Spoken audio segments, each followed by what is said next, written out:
Um. Oh, you got a preference? So given that, so I'm naturally a dominant woman Mm-hmm. in my everyday life, right? When it comes to my sexuality with a man, I would prefer to be more submissive. Mm-hmm. I would prefer to be, Yeah. not in like a like ridiculous way where I'm like, On the leash and shit. what do you need, master? Like type of Yeah. shit. But Mm-hmm. I would prefer to be able to be like, baby, I'm here for you. What do you need? Mm-hmm. You want me to massage your back? Like, I'm that type. I'm very nurturing. Yeah. However, it depends on the guy. So given that I'm more of an alpha female, Mm-hmm. a man has to be more of an alpha male, and not in the. Do you think that clashes sometimes because of you're alpha female and then he's alpha? So there's times that when he's saying no. So a true alpha male will never, in my opinion, will never take it that way. No, I'm not saying him. No. You. No, and neither will I. So my definition of what it means to be an alpha male is different from the average person. Right? So tell me. So my definition of an alpha male is a man that is just is so aware of himself. Like for example, if my man cried in my arms about something that really hurt him, I respect him 10 times as much prior to that moment. Because he showed some. Because he showed vulnerability. a certain level of vulnerability. Yeah. But you don't want a nigga crying all the time, though. Like I you? mean, not necessarily, because it depends on what he's going through.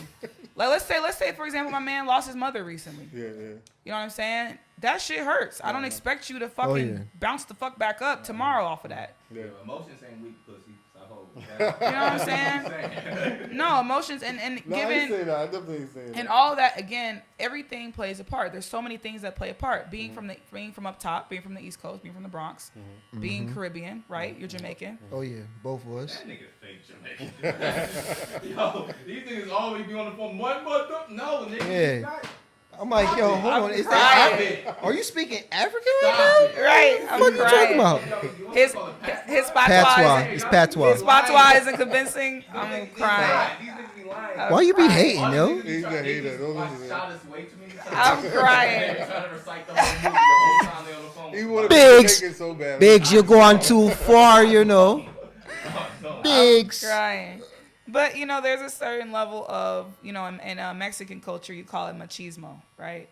This idea of being what it means to be a man and what it means to carry yourself. And so getting back to your question, ideally I would see myself settling down with a man, preferably. I don't, given again that I'm dominant and masculine in my everyday life. I don't want to have to be that way all the fucking time. Yeah. So with a woman, I prefer femmes. I prefer women that are like real, like women, like regular women. I'm more of the dominant masculine figure in a female situation. And that's a way for me to kind of, and being dominant with a woman is different than being dominant with a man. So I'm able to try to kind of tap into that part of myself. So, yeah. Okay.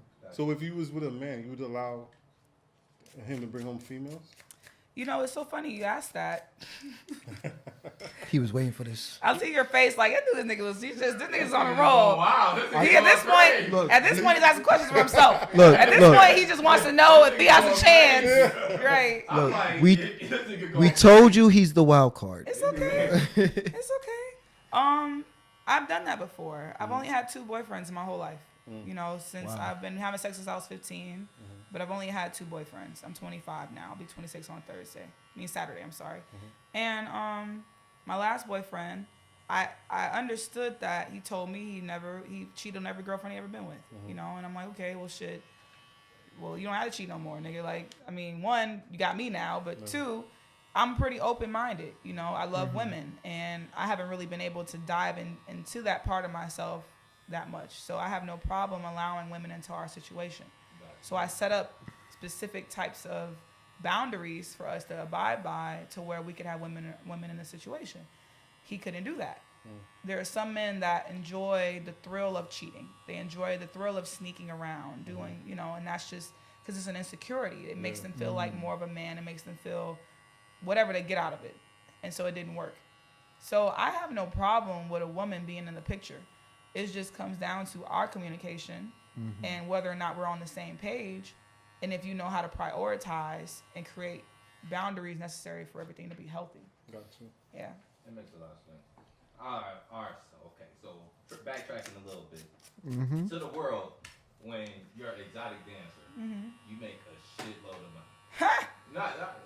You're right. You're right. You see in Miami, the stripper bowl, it's $1 million on the floor and stuff like that. That's I did find out that like They didn't get all of that shit. Yeah, they give you a flat rate, and they you gotta keep pay the and house. you can't pay house fee, and they keep the rest of whatever on the ground. That's crazy. But so, is that the case? No, not at all. Nah, because I know girls in Detroit, they ain't making no money. Yeah, you know, They it's I know in Detroit. I'm talking about like in Atlanta. Exactly. Even in Atlanta. Now, I know people in Atlanta too. She told me. It's even in Atlanta. It's definitely a false idea for sure. You know, again, the current culture and what's popular, what's trending right now, that always plays a part. You know, most people are like sheep, right? They go off of what everybody else is doing. There are plenty of times at the strip club where my coworkers, and again back to this outcast dancer being the girl that is sort of outside of that status quo. Maybe she's petite with an A cup, but she's really good at climbing a pole and doing whatever. She don't have a big old fat booty that jiggles with tapping her toe 2 times. You know what I'm saying? Like, but she works hard and she's pretty. Yeah. Right. So I sometimes would be the one that would throw her money on working at the same time. I would feel so bad that she's not making any money that I would use my own money and throw it at her. And after that, people would throw it at her afterwards. To build confidence in her. People are like sheep, right? I've had plenty of guys watch me dance my ass off on stage, and anybody who's ever seen me work, they know that I sweat. Like I'll get off the stage literally dripping, like I just came out of a fucking pool of sweat because I worked that hard and I danced that hard. And guys will come up to me afterwards and be like, "Man, you did so well up there." Yeah. And I'll just be like, "Well, damn, I couldn't tell, nigga. Damn, yeah, you like, didn't give me no money. Nothing like shit, you know what I'm saying? But because it wasn't popular, it wasn't a good look. It wasn't the thing to do. You know, to your niggas, you walking up to throw money at the bald head chick with an A cup isn't as cool as throwing money at the girl who looks like, you know, Bernice Burgos. You see what I'm saying? It's all about what looks the best. People are so concerned and infatuated with everybody's opinion of what they're doing. But you might have a good night and you might have a bad night too, right? Good nights are, it's relative. Like I went to Miami recently. The only reason I went there is because I made more money from Miami people and Florida people than I've made from anybody I can understand that. since I've been in Atlanta. Yeah. Why you say that? I don't. Because like she's Miami small different. and petite in Miami. It's a different That's the type of style that okay. And it's just the black people that are down there, they've been seeing the exotic Spanish look forever. Exactly. So I'm exotic to them, right? And there's a certain level of resentment at the fact that so many Spanish people have moved down there. They're like, man, fuck y'all. Like they feel a certain resentment towards them. So they don't want to tip the Latinas. You know, they're like, nah, we want to find a black girl. You know, there's not so many of y'all left anyway, so let's try to help y'all out. Yeah. So it's a different culture and different mentality. I respect that. Right? And so I had to find my niche, and my niche oftentimes being the older guys or the guys visiting from other cities, but I'm never the girl that has the younger guy coming in that just wants to flex and throw 2,000 just because. I'm not that girl. I'll never be that girl, because I'm not the eye candy. I'm not the girl that Lil Wayne been talking about in 2006 about the red bone. With what I'm talking about, all these rappers, Future, all them niggas, they play a part. You would think that a grown man isn't that much influenced by what rappers are saying in their music, but they are. That's maybe true. even if it's subconsciously, right? You're influenced by what you've been hearing for so long. Future constantly preaches. Now he's dating a brown-skinned black girl, but for the most part, it's always about, pink toes and all this other weird ass shit. You know what I'm saying? It's like, nigga, what the fuck does that even mean? Like, it's like, why? Like, so do you think that the entertainment world is safe for women, mentally and physically? It really depends. There's been times where I felt more safe in that environment than I felt anywhere in my life. Yeah. And that's the misconception, right? Yeah. There has been times where I felt more at home at, let's say, Blue Flame, my last club I worked at, than I felt anywhere. Because there's a certain level of solidarity and understanding that you find in that space that you won't find anywhere else. The security guards, I know they actually cared about my life and cared about my well-being.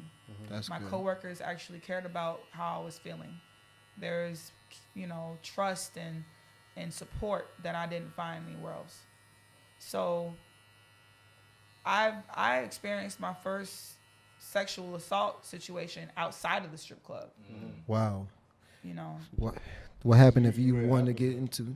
It's usually where it happens out of the strip club. The guy was waiting for you after the club? No, so what happened was that I went to a lounge in Atlanta, and I went to the bar. I was dressed like my usual self, not giving a fuck, wearing some sweatpants and a t-shirt and some sneakers. And there were these two noticeably bad as fuck women at the bar. And they wanted to fuck with me, so we started making out. All three of us at the same time. Wow. And the guys behind us. I gotta take that picture out of my mouth first. Get that picture. You're right. The guys behind us were just like, whoa, it was going crazy. Mind you, these aren't little ass boys. These are grown ass men, but they're all from New York. And they probably ain't never seen no shit like that before. And they was just like crazy. They probably crazy. don't get no They could bitches, not that's why. believe that, these girls were so infatuated with me. Like, we these niggas with these bottles and these sections. There's a bunch of us. Like, why aren't they making out with us? Yeah. And I could sense that tension and that frustration. And so I'm mingling with them, talking to those dudes. I tend to vibe pretty well with like New York people. Like, we get each other for the most part. What ended up happening was I ended up going to after hour spot, and I got much more drunk. And I had told them, just drop me off at home, which was only like 7 minutes away from where we was at. Yeah. But I blacked out and just became unconscious. And I woke up the next morning naked in a bed. Fuck. And basically what they had did was like, we're gonna take advantage of this bitch. She blacked out, drunk, fuck it. I can't believe niggas really do stupid shit like that. And so that's what happened. And that whole night I never gave any indication that I was trying to fuck any guys there or do anything like that. But I felt that they were just so frustrated with the amount of attention that I was getting from these women that they're like, we're about to show her, that she's still a woman. Like, we can fuck you too. You know what I'm saying? And that's kind of what happened. They just came in Miami. It was two kids, two dudes, yo. That's just fucking serious. Like, the girl was intoxicated and they fucking raped her and then killed her after. Wow. No, she died from her injuries of the assault later. They didn't kill her. Whatever they did, she died later from the injury. Wow. Like, after having a daughter, bro, all that shit just hit a certain way now. It hits different. Yeah. I want to fuck everybody up, bro. Right. I got enough bullets for everybody. Yeah, I have sisters, so I feel the same way. All right, I got a question. Tell us about the Magic City thing. He gonna wait to say it. Yo, because that shit, she was real, like, I was like, yo, what the fuck happened? Like, I'm trying to figure out because I don't even know what. Cause I was diving in all her posts, like, yo, did she say something here? Like, what happened? Right. So, like I said, when I first moved here, I never danced before. I danced at this, after that Players Club situation, I went to a white strip club. Because in my mind, I'm like, well, I'm a black girl in a white club. I should do well. Yeah, okay. No, I did not do well at all. I struggled. I was too black or not white enough. It was something I was off. So I had enough courage one day to get a job in Magic City. And the owner, Magic, hired me. And I was very proud of that. I was like, okay, it gave me enough confidence to know that I could really do this. He's owned this club for over 20 years. The guy, if he hires me, then that means he must really see something in me. And so I took a lot of pride in that. And I went to work every day. I was the only girl there consecutively, like days straight for day shift, which Magic City opens up at 3, which most people don't know that. They think that we open up at nighttime. We open up at 3. So I get there by 2:45, the only girl there, ready to work every day. And because I was just happy to have the opportunity. So I worked my ass off, and I always worked, I always just worked pretty low key. I would dance for the dude at the bar and keep to myself. I never danced in sections. I never really danced for celebrities like that. I was just always to myself. Until one day, Lou Williams came into the club. And although I'm a big basketball fan, I wasn't really familiar with where the NBA was at the time. I didn't know that they were in the bubble situation, that they had to quarantine and all that. I didn't know. Were you part of the lemon pepper scandal? Yes. I was. Oh shit. Oh shit. So you really had no So idea. you had it. Okay. So yeah. you had a chicken. I did. I had no idea. Okay, so this is what happened, right? So he came to Magic City and he got us. I mean, it was so casual and normal that you wouldn't have thought that he needed to be quarantined. Like I mean, you really had no indication that he was supposed to be doing something different. You know, he came in there very normal. Came in there with a bunch of people. They got a section. It was day shift though. It was like maybe 4 p.m. or something on like a fucking Wednesday or some shit like that. And there wasn't a whole lot of girls there. So the girls that were there, we noticed him, and he took a certain liking towards me. So I started to dance for him with all the other girls. And a week later, first off, somebody within the section, which at this point is all like public knowledge, but Jack Harlow, who's a sweetheart, I love him. He's a great person, very talented, very humble guy. Jack Harlow, he posted him on Instagram in a story, and that's how it went viral that Lou Williams was at Magic City. And then it went from there, right? And then after that, we had an influx of customers and reporters and everybody coming in there throughout the week like crazy, right? One day, some reporters came in, and they were just these random white folks sitting at a table. Nobody's in the club. Like, I'm like, hi, y'all, how you doing? You know what I'm saying? And they're like, well, we're reporters. Can we ask you some questions about how you're handling COVID-19? Yeah. So I was like a Magic City, like, I love Magic City. I love the owner. Like, I was like a Magic City, like, I don't even know what to call it, spokesperson. I'm like, yeah, I love this place. I want to try to bring as much positive attention as possible.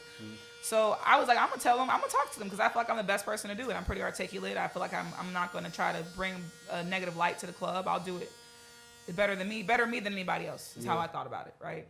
And so they asked me about the club, how we're handling COVID-19, and it was about 10 minutes of that. And then towards the end, they asked me about him. And I was like, yeah, like he was here like he said he was, because he had already said that he was there to get food. So I said he was there to get wings like he said he was. And they were like, well, did he throw any money? And I was like, yeah. Like, I didn't really think it was a big deal. You know, I'm like, it's a fucking strip club. Like, why would it be a big deal that he threw money? He's a fucking NBA player in a strip club. If he didn't throw money, it'd be like, nigga, why did you throw no money? You got money. Why did you throw no money? You know what I'm saying? So it could have went either way, right? It would have been bad for me either way. Damned either way. So I just said, yeah, sort of naively, not realizing that would be a big thing. And long behold, it became a very big deal. And it went viral. And I became this clout chasing snitch asshole, you know, and I had Girls was hating on you in there? Oh, it was not just in the club, it was period. Like I had people from all over the world sending me pictures, sending me messages, DMing me, calling me all sorts of names, threatening my life. Like if he misses the playoffs, we're gonna find a way to kill you. It was that serious for people, you know what I'm saying? Because you gotta think about it, it's COVID and it's quarantine, so people are. It's sort of similar to the Great Depression. Like there was a point in time in the Great Depression where people all they had to look forward to was movies coming out and anything to just make them distract them from what was happening. So for a lot of people, I affected their joy. So they were willing to do whatever they needed to do to fuck mine up. Especially Clippers fans, because they ain't win shit in years. So I can understand why they acting like that. It became real ugly, and I also coincidentally got COVID a couple of days after everything went crazy. So I had to go into quarantine. I was very, very, very, very sick. And all I had was just people, my coworkers were sending messages. We have a group chat for the club, and somebody sent the article to the whole entire staff, like in the group chat. And everybody just started going in on me. And I'm sick as fuck. Like, damn, like, what the fuck? Like, why would you do that? You know what I'm saying? So there was a lot of bullying that took place. It was not a whole lot of support. I wasn't fired. Like, the owner didn't fire me, but it was just so overwhelming. Yeah. And it was you such didn't feel like you wanted to go back on my character that I wasn't willing to deal with that.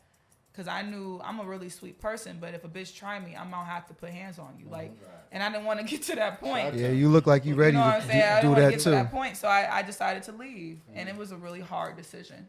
And so that's what happened. And that's crazy. I was just saying, like, I didn't for real. know. Like, I'm dead ass didn't know. I ain't even so like if you type in on Google like Magic City, Aries, Lou Williams, I'll come up, and it'll just be all these fucking articles all over the place of me being this terrible stripper bitch who snitched on Lou Williams. Yo, that's crazy. That is wild. So how did you feel on everybody attacking your character on that?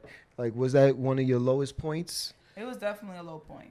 It really hurt me because again I was so everybody there knew I was very cool. I was cool. I didn't cause no problems. I never cared about like chasing every single bag. Like I was just normal. And so it really hurt me. It really hurt my feelings. I was very, very upset about it. And then instead of he took no fault because oh yeah, of course. It's easier to let the pariah, right? Because a stripper in our society, as much as we glamorize them, we condemn them and we look down on them.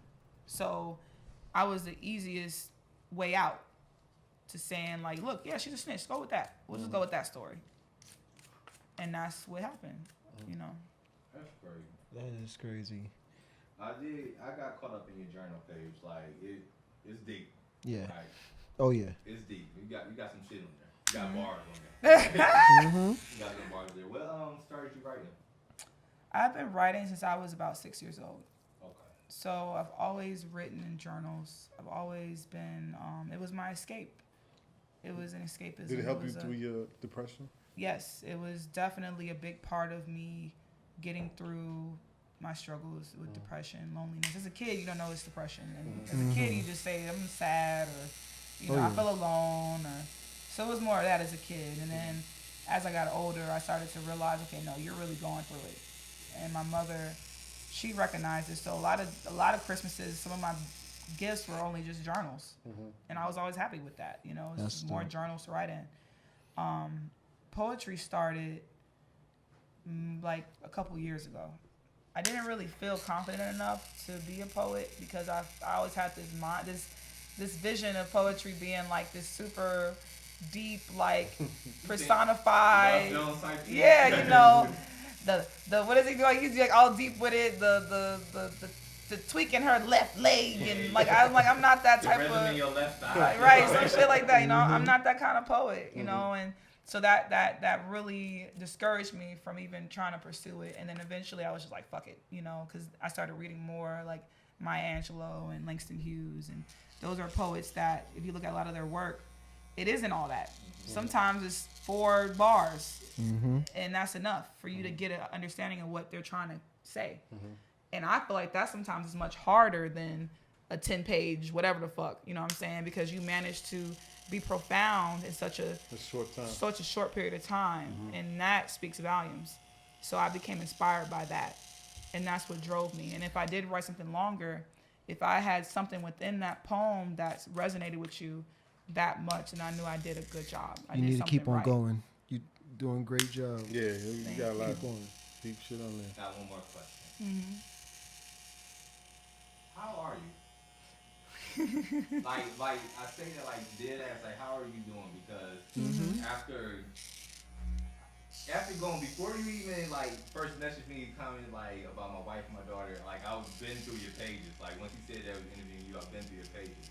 What I got is someone has been through a lot, emotionally, physically, mentally, and you still finding a way to keep going. And have a great spirit. How are you doing like now? Every day is a choice for me. When you struggle with depression, when you struggle with anxiety, and you've reached really low points, you learn that, because there was a point in my life where I couldn't look past the next hour. It was that hard. I was so uncomfortable in the present moment that I couldn't imagine what the next hour would be like. And for the average person, that's really hard to explain to. It's hard to explain that to them. So given that I'm in a place now where I might not be having a hard time looking past the next hour, I might be the next few weeks or the next couple months, the next few years. Every day is a choice, you know. There are some times during the day where I literally would be like, what's the point of living? And if I were to say it out loud, they'd be like, what's wrong with you? Like, why are you just all like randomly wondering what's the point of living? Nah, depression is a serious thing. I have a sister passed away. She had depression and she had sickle cell. So I totally understand that. It's a big situation. How do our culture, you know, because a lot of people, we don't take that serious, and we just say, oh, you just got issues. Everybody got issues. You could try to deal with it. Exactly. You know what I mean? They don't understand Caribbean about parents, exactly. African immigrant parents. What can you do, or what can you say to the people that's actually going through depression? Right. You know, I really always talk about it like this, right? We've gone through so much as a people that we don't like any type of like anything negative on us. We try to like separate ourselves or eliminate it or isolate it to being something that's their problem but not ours. Yeah. So much has already been isolated towards being our issues. So at some point we took pride in the fact of saying like, oh, that's some white people shit. Yeah. And that was sort of a backlash or a clap back at them to be like, that's y'all shit. We don't do that. You know, we have all this other shit y'all want to try to put on us, but we don't deal with that over dramatic depression, needing medication shit. That's y'all shit. And in doing that, what it did was minimize the fact that we do go through things. And actually, once we understand that, if no one else, we have the right to admit to it. We have the right. There's a certain level of liberation and just freedom and just so many different things that we get in saying, no, I am struggling. No, this thing did affect us as a people. There is trauma that runs deep within our family. If nobody else, we do deserve the right to say that I'm depressed right now. Take power in that. That's the only way we can do that. And so, do you talk to anybody? Like in terms of like therapy and stuff like that. Yeah, I did. I've gone in and out of therapy since I was like 10 years old.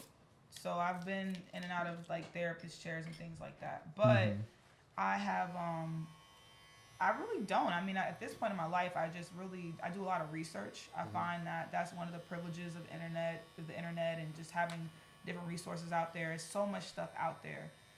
Now, while I don't always feel that college is necessary, one thing college did teach me is being able to synthesize data and understand what's real and what isn't, what's scholarly, what isn't scholarly, and things of that nature. So I'm able to know I can read this article and know that it's coming from a scholarly source, being somebody that might have been in college or whatever the fact. And then look at another article that might not be from somebody that's an academic, in an academia setting or whatever, but kind of compartmentalize the research, the data that I find. So this might be more of an anecdote of their personal experiences, while this might be an actual research study that is a qualitative or quantitative study that looks at a group of people, all of which matters, but you have to put it on a different totem pole of what's. Do you guys know what I'm trying to say? No, exactly what you're saying. Okay. Because I know sometimes I can be a little like. No, we listen. You very well spoken. Exactly. I really like that. Exactly. I gotta talk to these niggas all day. He swear he's the smartest nigga in the damn room. He did. How am I doing? I'm sorry. Really. I struggle every day. I really do. I can't even begin to explain like the levels at which I struggle. Do you self-medicate? Drinking became a thing for sure. Addiction is heavy on both sides of the family. And in dancing, dancing became a big thing. Dancing became an addiction for sure. Yeah. Definitely. I stopped, like I said, 3 weeks ago, but there were days that I would go to work knowing that I probably would not make enough to cover what I paid to dance. Some people don't know you gotta pay fees to dance. Yeah, right? I heard about in Atlanta, that. you gotta pay a permit fee. It's at least $250. A week? No, a day? For the year. For the $250 year. for the okay. year. But then you pay a fee every day to dance. So you pay a set fee just to dance for that year, which you renew every year. and then you pay a bar fee, like you said, right? And depending on the club, it varies. So there are some days where I'm already 150 in the hole before I even get to work. And so there are days, again, along with that, where I'm like, I'm 150 in the hole, but me going to work today just might save my life. Me going to work today and sitting with girls who struggle with a lot of the same things I struggle with, who provide me comfort and love and support, I'm willing to pay that bar fee to get that, to be able to live another day. And that's something that's hard to explain to the average person, because all they see is this strip club and all these stripper hoes and this and that. But in that locker room, there's counseling that takes place. There's prayer that takes place. There's all sorts of things that take place that you have no idea about, because at the end of the day, we're still human beings, and we're still struggling with things. A lot of these girls have children, and they're not dancing to buy a Gucci purse. They're dancing to feed their newborn baby tomorrow. It's deeper than what you may see on the surface. And so within that space, I found love and comfort and joy and peace, and that was priceless. It didn't matter if I didn't eat the next day. At least the day before, I was able to know that I mattered, and that somebody that was like me cared. And they let me know that if I came to work tomorrow, that it would brighten their day and make them want to keep going another day. That's big. I didn't even know. You got a good spirit. I understand that depression is a huge thing. It's like, what was I watching that thing about the Sicily Hotel, and the girl was going to be depressed. Yo, that shit is crazy. Yeah, she said that. Did you watch that movie? What is That's serious? It's Hotel Sicily on Netflix. Sicily. Cecil. I never seen it. Is it Set? I thought it was Sicily. Sisu. That's why I was like, yo, I know he's saying it wrong. He said it first. No, he said, you said Sicily. That's why I was like, I know it's not that. It's Sisu. It's Sisu Hotel. I'm profound right now. Stop fucking interrupting me. Anyway. Ooh. Like she said. You about to get my beard? What you doing? No. I'm about to give you a little toner. She said that like it's hard to explain depression to people because it's like you want to be happy but you just can't. Yeah. And the average person can't understand that. And it's like, how do you tell somebody like I want to be happy, I just can't? Yeah. She had a great journal too. You got to look at that. I'm gonna check it out. It's on Netflix. I'm gonna check it out. I love film. I love art. I love documentaries. I've been watching. I was the kid growing up where I would sit in the house all day and watch documentaries and movies by myself, and the History Channel, the Discovery Channel, where everybody else was playing in the park. Like I was a little different than the average kid, so I really enjoy learning and understanding different, different perspectives, different people's lifestyles and what they go through. Yeah, I know it's gonna be a journey, but I would really appreciate it if you found happiness.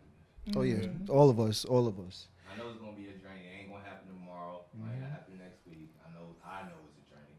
Yeah, but it's an ongoing journey. There are some things in life that people mistake for being destinations, and happiness is one of them. Happiness isn't a destination; it's a journey. You're constantly working towards it. You're constantly trying to learn and grow, and so all you can do is just think about the next moment and just try to be as mindful as you can be strong. And strength comes in different forms, right? As Black people, we're taught that being strong is not showing emotion, is tucking things away, is pushing through. How much you can endure. But sometimes strength is taking a moment to realize, I'm hurting right now. It takes a lot of courage to admit that you're in pain. It takes a lot of courage to admit that shit is just hard right now. It's fucked up. But the more comfortable we get, from Black men to Black women and vice versa, the more we'll thrive as a people. And that's what I truly believe in. I don't got nothing else. Yeah, I don't. I want you to let everybody know that IG page, your journey. Yeah, I'm sorry. I look like I got a cerebral palsy or something. Yeah, like I'm disabled. Like, hey y'all. All right, forgive me. That was super insensitive. I am so sorry. Okay. So my Instagram is no worry, you good. Imani Ality. IMANI Ality ALITY. And again, just so background on my name, right? People are like, what the fuck does that even mean? So I looked at reality and I looked up. So etymology is the study of words, and I looked up different, what ality means, and I looked at reality, and so I kind of combined like reality and my name, and it basically just says this is like the reality of Imani. This is everything that makes up who I am, and so my Instagram is Imani Ality. Okay, I appreciate you'll find my writing page in my bio. Okay. It's called a little more Imani. There you go. I'm about to show her the mirror, and I want to thank everybody for tuning in for another episode of Fresh New Look. Huh? She don't get a lineup? No, she just said. Oh, she didn't want it. Oh, okay. Can I do what I do? Are you the barber? Are you? Okay, I appreciate it. But like I said, I want to thank everybody for tuning in for another special episode of Fresh New Look. Please subscribe right here. Like, comment, please. Notifications. Share. Gang. Everything. I appreciate you. Yes. And I'll see y'all next week. Awesome. Thank you.